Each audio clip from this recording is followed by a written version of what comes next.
Habari mwana Azam FC na hujambo, karibu tena katika kipindi chetu pendwa Azam FC TV, kipindi kinachokuletea burudani kamili ya mchezo wa soka. Hapa utapata taarifa zote muhimu, matukio ya ndani pamoja na nje ya uwanja, bila kusahau mahojiano pamoja na mengine mengi yanayohusu timu yako pendwa ya Azam FC. Hivyo mwana Azam FC, usiondoke kando ya runinga yako. Endelea kutazama channel nambari 1 ya michezo Tanzania, Azam Sports 1 HD ya Azam TV. Azam. Bwana, mambo vipi? Mimi naitwa Beka Beme kutoka Azam FC TV na leo niko kwenye exclusive na my brother, mtu wetu wa karibu kabisa, Lusajo Mwaikenda. Usisahau, hii ni season ambayo ni sikukuu, tuna Christmas hapa mbele, tuna mwaka mpya hapa mbele, so niko naye hapa kwenye meza, tutaongea vitu vyote na utavisikiliza kutoka kwake yeye. Bwana, mambo vipi kaka? Kama kawa. Uko fresh? Tuko poa. Hivi kwa mtu ambaye hakujui, Lusajo ni mtoto wangapi kwenye familia ya watu wangapi? Lusajo Mwaikenda ni mtoto wa 7 kwenye familia ya watoto 8. Na tumezaliwa 8 katika familia yetu, lakini kwa sasa hivi tumebaki watoto 7. Mdogo wangu wa mwisho tulimpoteza 2017. Kwa hiyo ni mtoto wa 7 kwenye familia ya watoto 8. Okay, pole sana kumpoteza mdogo wako. Sajo amesomea wapi na shuleni kiutoto zamani alikuwa anashika namba ngapi? Yaani Sajo shule yake kaipiga wapi na shuleni alikuwa anashika namba ngapi? Tukianza kwenye hizi elimu za chini. Nimesoma Bugo Kisiwani. Okay. Kutoka darasa la kwanza mpaka la 7. Nikafaulu kwenye elimu ya O level, nikachaguliwa kwenye shule ya Goba Mpakani. Goba. Nimesoma pale miaka 4, nikaondoka na division yangu ambayo sio nzuri sana, haikuniwezesha tena kuendelea kwenye masomo yanayofuata, lakini ni division kidogo nzuri, 427. 427. Fulani ya kuombea kazi zile. Yeah, kutia naye. Okay. Kwa mtu ambaye amjui Sajo ni mtu aina gani? Kwa mtu ambaye anamuona tu amemuona tu uwanjani, hajakupata muda wa kumsikia vizuri, Sajo ni mtu aina gani? Sajo ni mtu ana tabia za aina gani?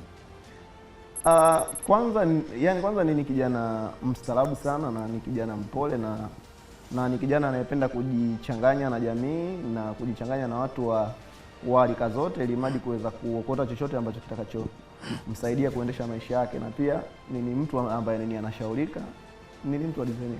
Ni mtu ambaye anaelezeka vizuri, anasikiliza. Ni mtu anasikiliza. Tabia za utotoni, kila mtu anakuwa utotoni na tabia zake. Nipe tabia 3 ama 4 za kuwa za utotoni ambazo ukizikumbuka mpaka leo unaweza kuwa unacheka ama ukampigia mshikaji wako uliosoma naye. Hivi unakumbuka tukio hili?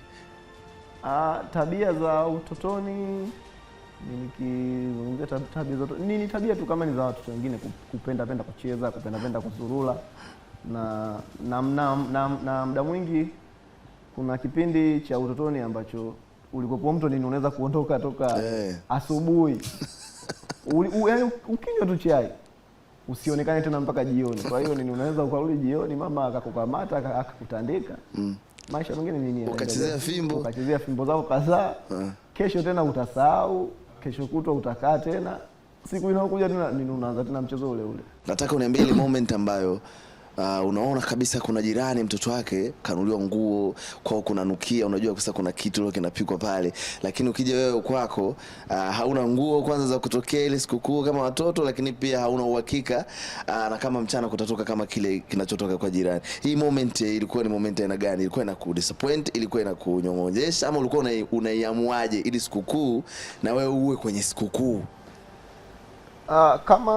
Kama mtoto ulikuwepo unatamani uvae ule, na hususani kwa sikukuu, mtoto mdogo usipomlisha pilau anaona ni sikukuu bado haijaenda, na asipovaa nguo mpya, yani nguo mpya sio umvalishe nguo za zamani nzuri, anahitaji nguo mpya. Kwa hiyo mimi pia nilikuwepo hivyo, lakini ilikuwepo hivyo kwenye baadhi ya moments ambazo nilivyoendelea kukua nilikuwepo, kuna mazingira fulani ninaelewa ambayo nyumbani yalikuwepo yakitokea.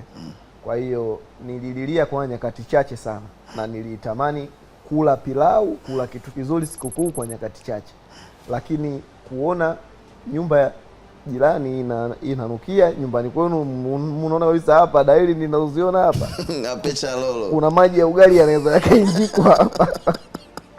Kwa hiyo ni unaona kabisa hii hapa sio kitu bomba. Alafu pia na mama pia alikopo ni mtu ambaye hahitaji mtoto wake yale kwa watu. Kwa hiyo unaona kabisa hapa ni nini ningechichimia hapa kwa mzee Selemani hapa, kwa maana kuna nyumba hapa ya pili kuna mzee anaitwa mzee Selemani.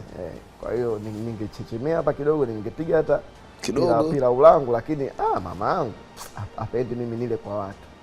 Kwa hiyo mnahudumia na hicho chakula ambacho mmepikiwa kwa siku hiyo, nguo kama hamna, kama zipo, family life, maisha nayo. Lakini ushawahi kujiibaga hiyo kwa jirani, ukajiiba mwao ukaenda ukavigwa? Mimi nishawahi kujiiba. Lazima nimeenda kupiga mchele, nimerudi. Sasa ushapiga mchele, umenawa vizuri, mdomo umenona, mikono. Kirudi nyumbani, mama akikuangalia na anaweza huyu kuna akikunusa mikono unanukia pilau. Huo ni ugomvi mwingine. Ngumi. Huo ni ugomvi mwingine kwa bimdashi wangu. Kwa hiyo alitulea katika mazingira hayo, lakini kadri muda ulivyokuwa unaenda nikawa ninaelewa mama anahitaji nini kutoka kwetu, na walikuwepo wanahakikisha yani kutry kwa nyakati zote, ili mradi watoto wao wapate kilicho bora, lakini kuna muda vinakosekana kabisa. Kwa hiyo na nyinyi wenyewe mnaelewa kwamba bwana, mama angekuepo nacho angetupikia hapa ubwabwa, mama angekuepo nacho angenunulia nguo. Mimi hapa kuna kipindi, kwa maana kulikopo na mdogo wangu, kuna mtoto wa dada yangu ambaye yani nimempita mwaka mmoja miwili, kwa kama mko ina maana ni kama tupo nafanana kidogo sawa hivi. Kwa hiyo wawili walipata nguo, mtoto wa dada yangu hakupata nguo. Kwa hiyo ikabidi zile nguo zifichwe, kwa sababu akiona yeye, kwa sababu asije akaonekana mmoja hana au hapo watatu wanazo. Kwa hiyo zikafichwa pale.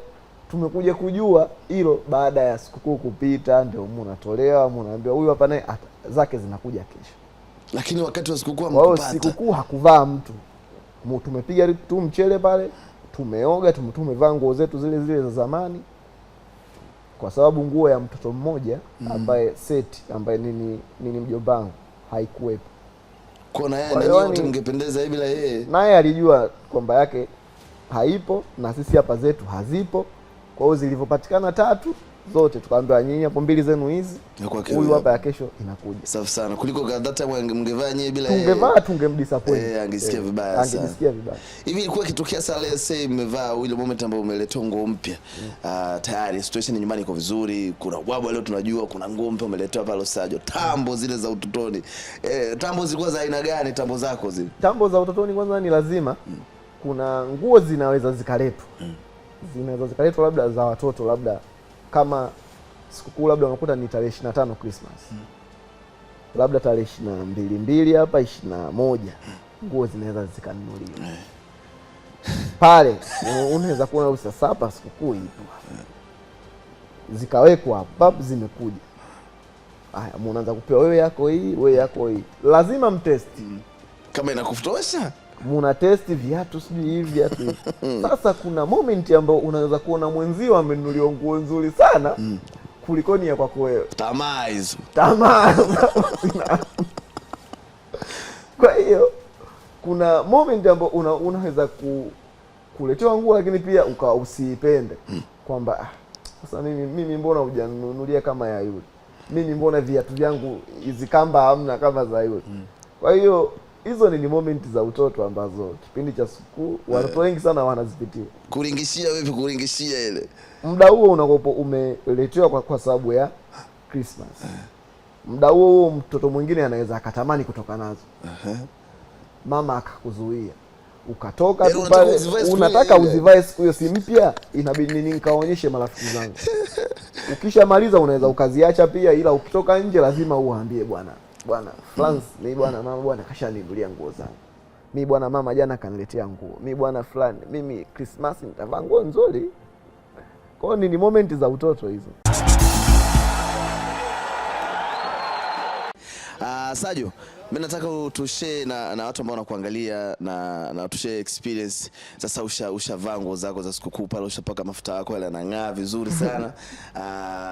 Kwanza cha kwanza tuambie mtoko ulikuwa ni wa wapi na ulikuwa wa aina gani kwa kipindi kile, lakini pia mtoko ulikuwa unahusisha marafiki wa aina gani na aina gani, na mlikuwa mkienda wapi? Mtoko wa kipindi nipo mdogo zaidi. Ushavaa zako nguo zako, ushapendeza, ushakula wali wa mama. Mtoko ulikuwepo mara nyingi. Mtoko kuna sehemu pale stendi ya Makoka ambapo kwa sasa hivi kuna ile flyover ambapo inadondokea hapa Landmark Hotel kwa pembeni ya.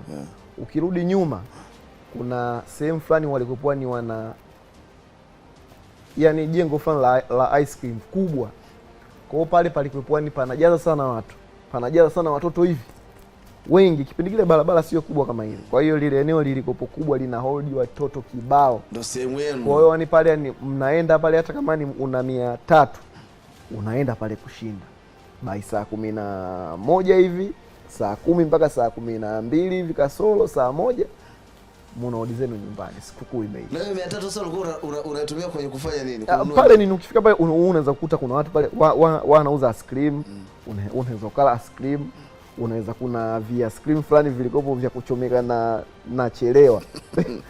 Unaweza kugonga hivyo yani ili mradi tu nawe pale yani uwepo kama unashiriki na watoto wenzio, mnaonana bwana huyu tu ninasoma naye, huyu ninaishi naye kule nyumbani, kwa hiyo unacheza pale mpaka huo muda ukiisha unaondoka, sikukuu imeisha. Na hapo wakati huo una furaha kwa sababu umevaa nguo mpya. Hapo lazima mtu uwe na nguo mpya, na kama hauna nguo mpya hapo hufiki. Sisi hapa kipindi hicho kama sina nguo mpya ina maana sehemu hiyo siwezi kufika. Hutoki hata nyumbani. Kwa maana yani siwezi nikatoka mbali na nyumbani. Kwa maana sehemu ile watu wengi wanaoenda pale kama ni mtoto unamkuta nguo mpya. Kwa hiyo nisije nikaenda kule wenzangu nikawakutoa la nguo mpya. Mimi sina. Aya. Kwa hiyo inakubidi ucheze karibu na maeneo ya nyumbani. Giza likiingia sikukuu imeisha, wasema alhamdulillah. Kesho tunaendelea na ratiba zingine. Ila ukiwa na nguo mpya unatumbukia. Ila ukiwa na nguo mpya, ukimwomba mama 200 300 akikupa, saa 10 ukishapiga pilau saa 8 saa 7. Ukikoga saa 10 ukishapaka mafuta yako sio ya nazi sio ya kula. Kuna mti mmoja hivi sio utakuwa unajua. Kuna mti mmoja hivi ikifikaga msimu wa Christmas unakuwa unatoa maua mekundu hivi. Ndio huu unaitwa Mkrismasi. Ndio huu unaitwa Mkrismasi. Ndio Mkrismasi. Unajua vizuri? Ninaona tu sijui vizuri. Ulikuwa unakupa alert ya ukianza kuona na chanua ulikuwa unakupa alert yote kwamba tunakaribia kwenye Christmas. Kwa maana maduka mengi ile miti inakuepogi, kwa hiyo kuna viashiria fulani ambavyo ukiviona unaiona Christmas nini inakaribia. Okay. Kwa ule mti pia ni ishara ya hiyo siku. Okay. Mwaka mpya ulivyokuwa mtoto, ulikuwa ukiambiwa mwaka mpya, wewe ulikuwa unategemea upya gani? Yaani kwa wewe kwa kipindi kile ulikuwa ukijua leo kesho ni mwaka mpya. Ukisikia wazee wanasema kesho mwaka mpya, brothers wanasema wewe ulikuwa unategemea upya gani? Leo ulikuwa unategemea kuona upya gani? Mara nyingi kwa maana kipindi hichi cha Christmas tunakopo shule watoto zimefungwa. Kwa hiyo mwaka mpya unavyoanza tulikuwa yani tunategemea ni vitu vingi vinavyonihusu mimi yani viwe vipya vipi. Kwa hiyo hususan hata tunapoelekea kufungua shule kwa madarasa ya chini kwa kipindi hicho mimi nipo nilikuwa ninategemea kwamba nitanunuliwa kiatu kipya cha shule, uniform mpya ya shule, penseli mpya, madaftari mapya, begi jipya hivyo. Lakini unaweza shule mimi ikafunguliwa na vitu vile vile vya zamani ndio ukawepo navyo. Lakini saini ya mwaka mpya ile ilikuwa kama saini ya mwaka mpya. Unaomba mimi ni mwaka mpya huu ninaanza darasa lingine jipya, lakini vitu visivipate. Lakini unaenda unaumia mwisho wa siku nini unaelewa upo katika familia design gani, kwamba mama kama angeweza kununulia shati jipya angenunulia, kama angeweza kununulia kiatu kipya angenunulia. Kwa hiyo ngoja weke hivi, mimi naenda na shule hivi. Okay. Sasa hivi ushakuwa mtu mzima, ushakuwa baba, una familia, una watoto wako. Nipe experience ama nipe lesson karibia nyakati kama hizi. Unasumbuana nao kiasi gani nyakati kuanzia Christmas hapa? Yaani unapata maombi yao vipi? Baba nini? Ama baba za aina gani? Sasa vile ambavyo nilivyokuwa nikivipitia mimi kwa kipindi kile, na hususan mamangu labda alijaribu kwa nyakati zake, kuna vingi alivyonipatia, vichache alivyovikosa, nilikopo ninajaribu kumuelewa. Kwa hiyo kwa moment ya sasa hivi, sasa mimi ndio nimekuwa yule mzazi ambaye nilikuwa labda kuna muda ninamvika ubaya kwa kwamba mama bwana hawezi kukosa mimi kununulia nguo mpya.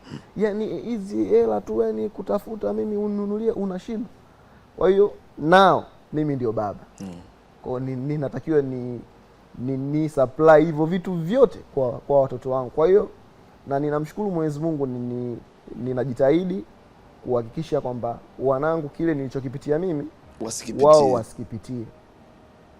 Kwa maana sio kila mtu anapitia mazingira sawa ili mradi kuja kuwa mtu mzuri baadaye. Mwingine anaweza kupitia mazingira mazuri akaja kuwa mtu mzuri baadaye. Wengine wanaweza kukwambia kwamba usimpatie mtoto hicho, usimpatie mtoto hicho, usimpatie mtoto hicho. Atakuwa sijui atakuwaje baadaye, atajilegeza, atajiboteka, atakuwa na akili.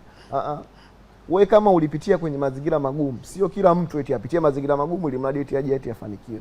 Kwa hiyo sihitaji kuwapitisha wanangu katika hiyo njia niliyopitia mimi, na stamani. Na inapofika kipindi cha sikukuu, lazima kuna budget fulani ninaitenga ambayo itawasaidia wao kama kula chakula kizuri siku ya sikukuu, nao wajifeel kama watoto wengine, kuvaa nguo mpya pia, kutoka kwenda sehemu, mafuta mengi mikononi, ubwabwa lazima uwepo nyumbani. Sasa mtu kama Lalson lazima niwaangalie katika jicho hilo, na pia hata katika familia yetu niliyekuwepo, ninajaribu kumgusa yule mtoto yoyote ambaye yupo katika lile lika ambalo haelewi kitu kukosa.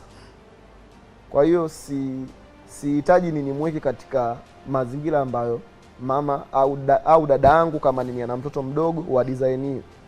Itabidi kipindi kama hichi kinapofika, inabidi niwaulize, bwana, kuna 1 2 3 sikukuu zinaendaje? Mtoto hivi vipi? Mjomba anasemaje? Mjomba. Kwa hiyo kama kuna changamoto yoyote tunaweza kushirikiana ili mradi kuitatua, ili mradi yule mtoto asijifeel kama yupo peke yake, yani yupo mpweke siku hiyo. Kwa hiyo sipendi watoto wapitie katika mazingira hayo katika hizi sikukuu, kwa maana wanatunza sana kumbukumbu, na huu ndio muda wao kufurahi, kwa maana mashule yamefungwa, wapo majumbani. Sikukuu kama sikukuu, anaamini nitakula vizuri, nitavaa vizuri pia. Kwa hiyo lazima nihakikishe hicho. Safi sana. Watoto wako request za aina gani ambazo unazipata yaani ukiwa unakuletea request ya nguo mpya ama hii kipindi cha sikukuu, woga wanakuja kwa style gani kwenye request zao? Yaani wewe unajua sasa bajeti yangu lazima watavaa, watafanya hivi. Sasa request zao wao wanakujaje kwa style gani? Sasa kuna mtoto wangu mmoja wa kwanza anaitwa Lali. Lali kidogo sasa hivi ana miaka 3 na miezi 2. Kwa hiyo kidogo kashakuwa mkubwa kidogo. Na huyu ni tofauti na ule Lalson mdogo. Lalson bado mdogo. Lali unaweza ukampelekea nguo akakwambia baba, hii sitaki kabisa, anakwambia hii sitaki na haivai. Yaani ugomvi kuvalishana. Kwa hiyo ninajaribu kumuelewesha bwana, ukivai unapendeza. Kwa hiyo lazima ukae naye kwanza chini, unazungumza. Ukiona tu ameshagoma kuvaa shati hili, anakwambia hili sio zuri na lile ninataka hilo. Kwa hiyo unampa option kwamba hii ukivaa hii na hii inakuwa nzuri, si ndio? Ndio, haya vaa. Akivaa unamwambia haujapendeza. Ukimwambia hajapendeza, unamvua, unamvalisha ile ambayo wewe unahitaji avae, ambaye yeye alikataa. Unamsifia, anakuuliza nimependeza, anakuambia hii ndio yenyewe, basi fresh. Kwa hiyo ni machaguzi pia yanakuwepo. Kuna nguo unaweza wewe mzazi ukaibeba ukatoka nayo ukaja nayo nyumbani, mtoto akaona hii mbaya. Kama mimi nilivyokuwa labda kipindi hicho kwamba tunaletewa nguo za watu watatu, unaiona ndo nzuri, mbona aliyovaa huyu ndo nzuri, mbona viatu vyangu mimi havina kamba, vya pale vina kamba. Kwa hiyo machaguzi utotoni hapo. Kwa na mimi ninachukulia kama kitu cha kawaida tu kwa mtoto. Saju, wewe ukisikia mwaka mpya ama Christmas, huwa unahisi ina maana gani? Yaani Christmas na mwaka mpya.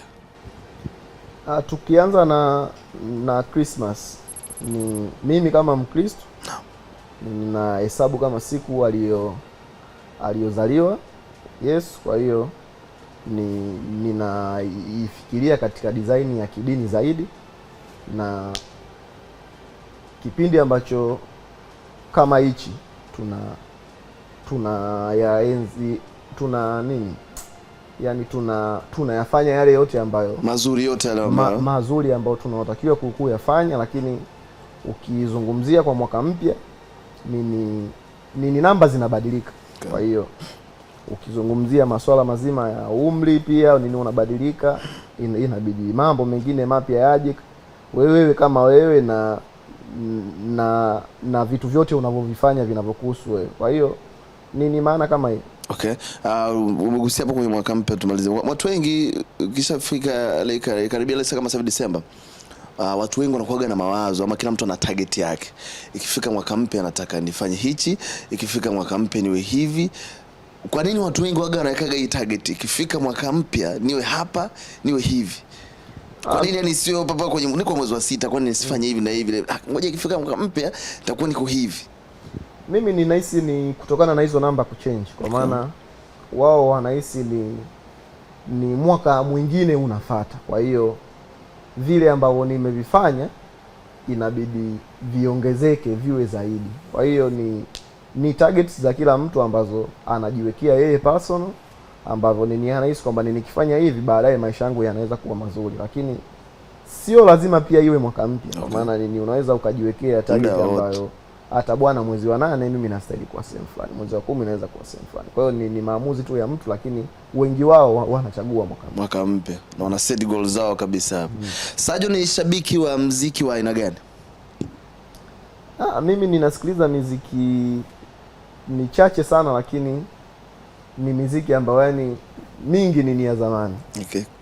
Kama zamani bongo flavor ama zuku ama mimi bongo flavor nikisikia ya zamani ninapenda hii sound kichwani mwangu. Okay. Kuna taarabu za zamani mimi nikizisikia pia zili na sound vile vile. Okay. Msanii gani ambao unamsikiliza sana? Wasanii ninamsikiliza sana Diamond Platinum, nyimbo zake nazisikia nyingi na ninazisikiliza pia.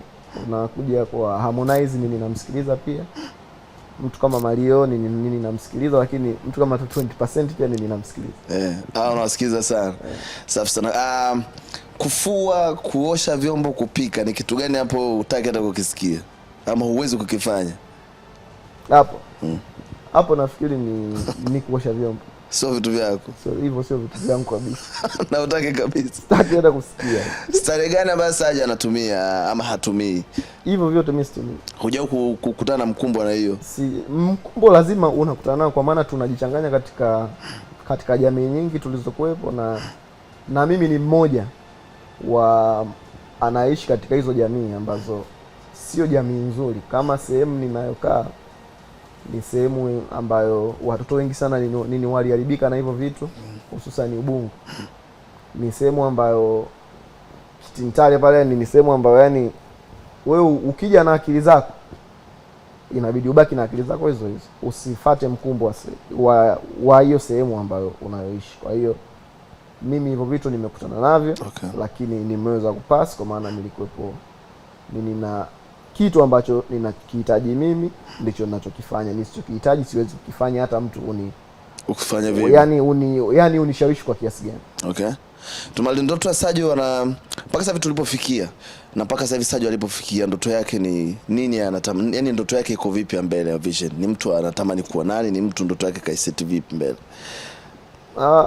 Mimi always kila nikilala nikiamka sitamani kuwa pale nilipokuwa jana. Kwa hiyo kila nikilala leo nikiamka kesho sitamani pale nilipolala jana nilale tena. Okay. Kwa hiyo ni mtu mwenye target kubwa katika kazi yake, kwa maana mimi nguvu zangu zote zipo katika mpira. Okay. Okay. Kwa hiyo nina target kubwa kwenye mchezo huu na ninahitaji kufanya makubwa, na hususani msimu sasa hivi ndio unaanza. Una mechi 5 za ligi tumecheza na hizi mechi za CAF. Kwa hiyo ni kufanya kile ambacho nilikifanya season iliyopita, nikifanye zaidi kwenye season hii. Kwa hiyo ninajiona mwenye mdeni kwenye hilo. Kile nilichokionyesha msimu uliopita natakiwa nikionyeshe zaidi kwenye msimu huu, na bado tupo na muda. Kama mtu anachukua jambo la kujifundisha, atapata hapa kitu kizuri, kwa sababu umetoa kama elimu. Nadhani tumeongea vizuri sana. Asante sana kwa muda wako my brother Sajo.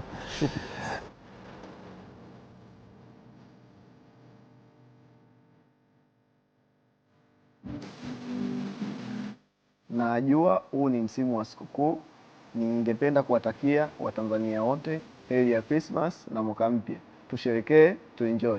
Asante sana kwa muda wako, asante sana kwa hiyo time nzuri ambayo ulikuwa umeitenga kwa sababu kufuatilia kipindi chako bora kabisa cha Azam FC TV. Shukran sana, we salute you. Naamini umepata shule, umepata darasa zuri, umepata kitu cha kujifunza, utakuwa umepata, sidhani kama utakuwa umetoka hivi. So kama unafuatilia michezo, kama una ndoto za michezo, ulichokisikia kutoka kwa Lusajo unaweza kuchukua kimoja ukakiweka kwenye ile pengo lako ambalo unaweka ili uendelee na mambo yako, basi mimi naamini utakuwa umepata kitu kizuri, umechomoa, umeweka, na wewe kitakusaidia mbeleni kwenye safari yako. So shukran sana. Mimi sina lingine wala sina la ziada. Naweza kusema bye bye.